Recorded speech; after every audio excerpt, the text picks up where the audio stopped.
Welcome to SEO.divanerasmus.com.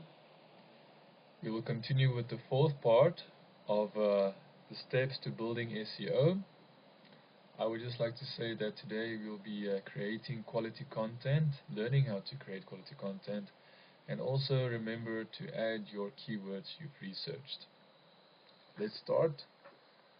This is step number 3, and we're doing quality content, how to create quality content, and adding your keywords that you've researched.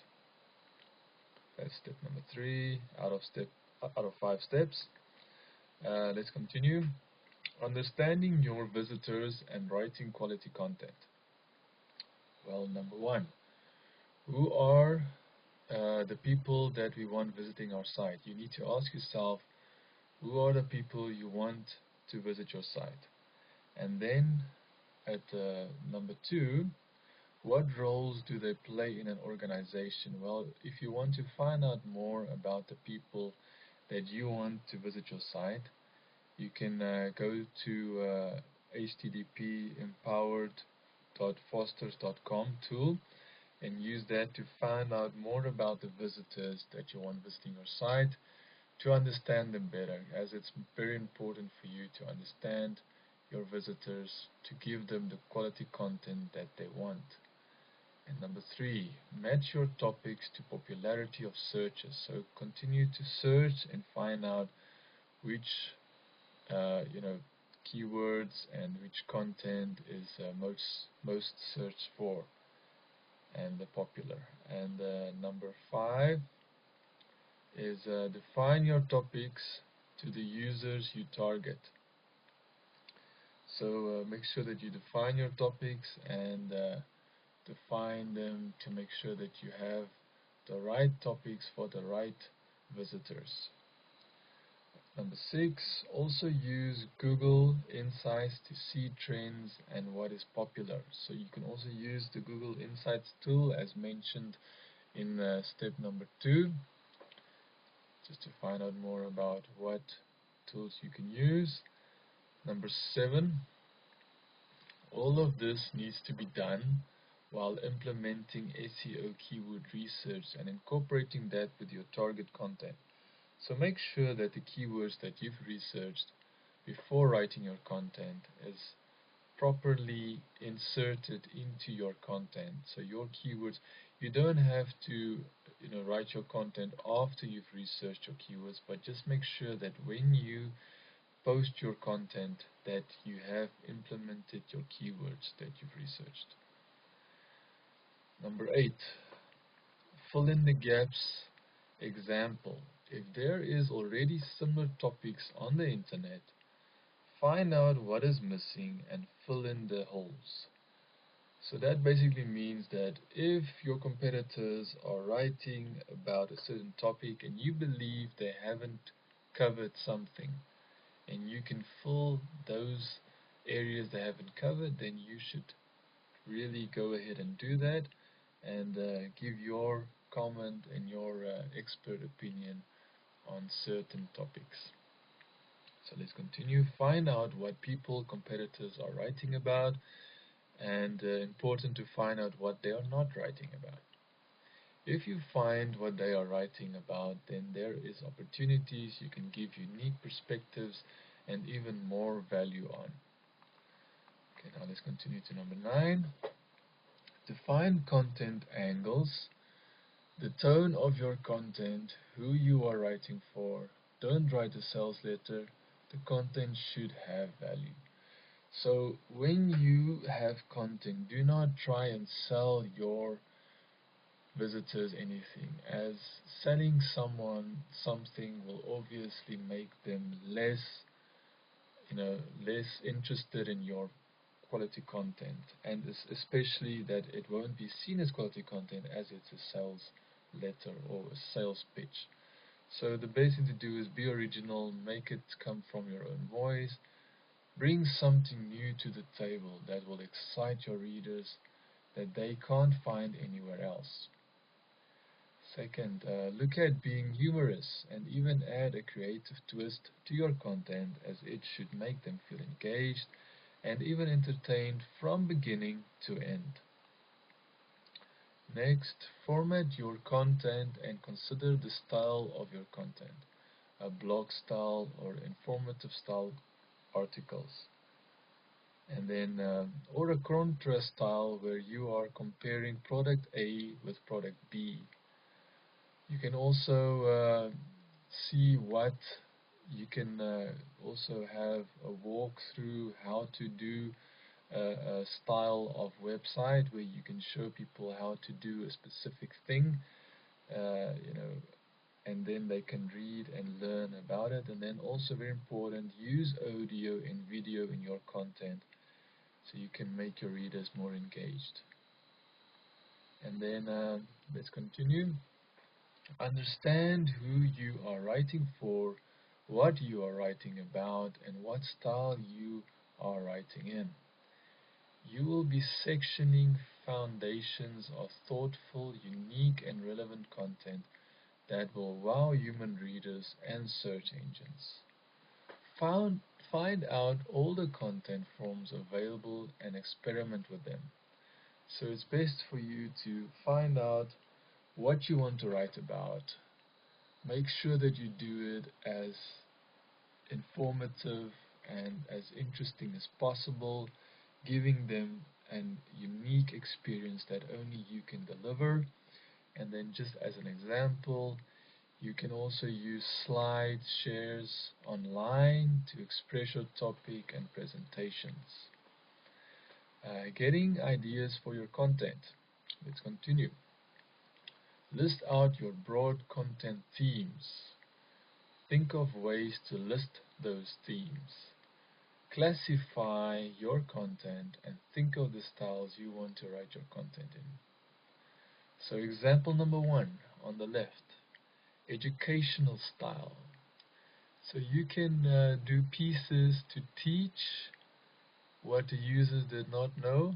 Let me just make that spell check. Pieces to teach what the users did not know before. So you can do an educational piece, or you can do a statistical piece where you can take a statistic fact or figure and expand upon it, offering value from a perspective of an expert.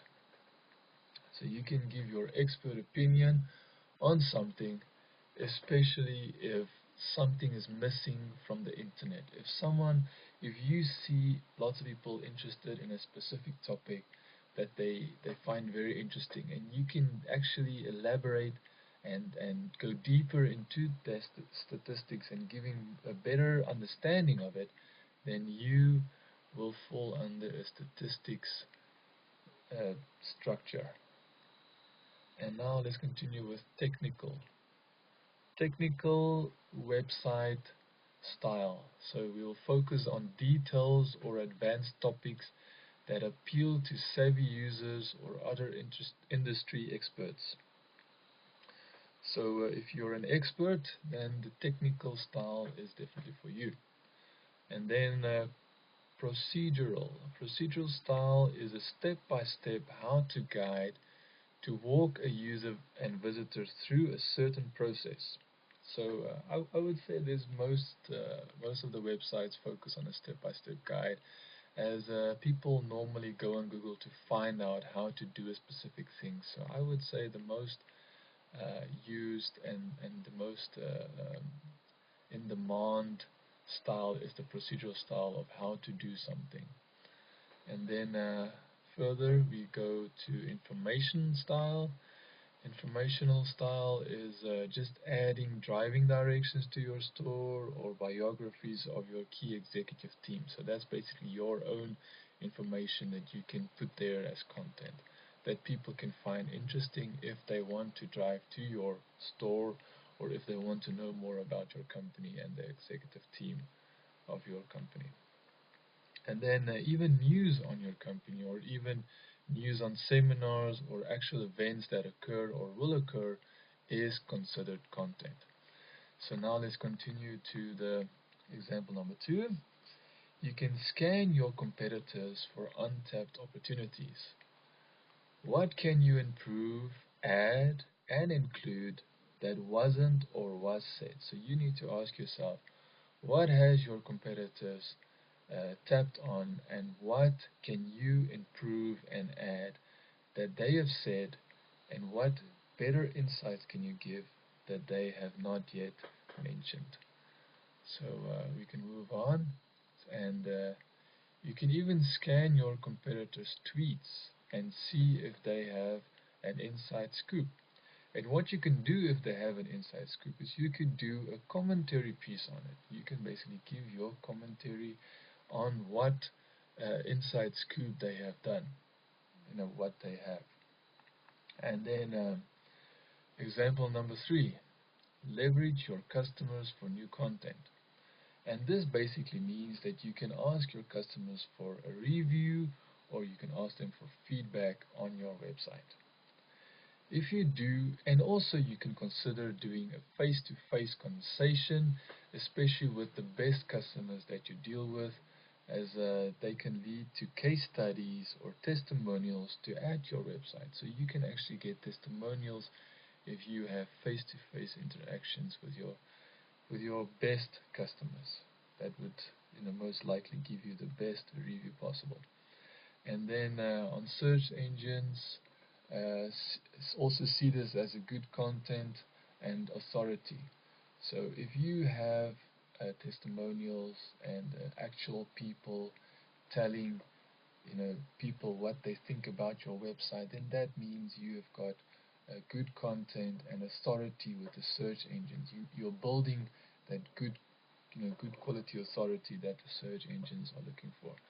And then you can also run a contest where customers write about their experiences to and a chance to win a sweepstakes or a gift. So you can actually get people to write comments and write about their experiences and reviews by getting them and giving them the opportunity to win a gift or some sweepstakes. It's all up to you. It's your plan of action. You can decide what is the best for you and what will work for you. And example number 4,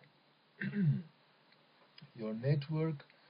Leverage your network for content. So that means the vendors that you deal with, you can ask your vendors to write a case study for you. You can ask your peers, if not ask your peers, but if your peers give you an award or certification, you can write content around it, explaining exactly where this award ceremony was held, and how important your certification or award is that you've won, and just just explaining how happy the peers were to give it to you, and what good comments they had about you. And then also the professional networks. Don't be scared to reach out to an industry professional contact, as they might just author a guest blog post if you ask them. So you can also use professional industry contacts that can actually write a post that you can add to your website that people can read, as this is seen as a very powerful content for people to know that they are dealing with a very experienced person with authority on your website, seeing that he is giving you the information and being able to give you that just by giving himself the opportunity to share the information he knows and getting it out there. So now we'll move on. So now you will understand how important it is for you to have an editorial content calendar. So this section is editorial content calendar, and you would need an editorial content calendar basically to make sure that everyone in your organization does what they have to do to get the content that your website desperately needs. You can use Google Spreadsheets to share your editorial content calendar. So that's a very interesting and very useful information that you can use Google Spreadsheets to share it. And now let's continue with define the frequency of planning. So you would need to understand how many times a day or per week a certain specific person would write content for your website. You would need to establish that, and then you would also define how much notice writers will be given. So how many months time do they have time to prepare for their content? And then remember that quality beats quantity. So you would need to, rather than getting many people to write not so useful topics or content, is not the way to go. It's best to make sure that you've got quality content. Make sure that your writers have quality content that they are posting, that they are writing for your website.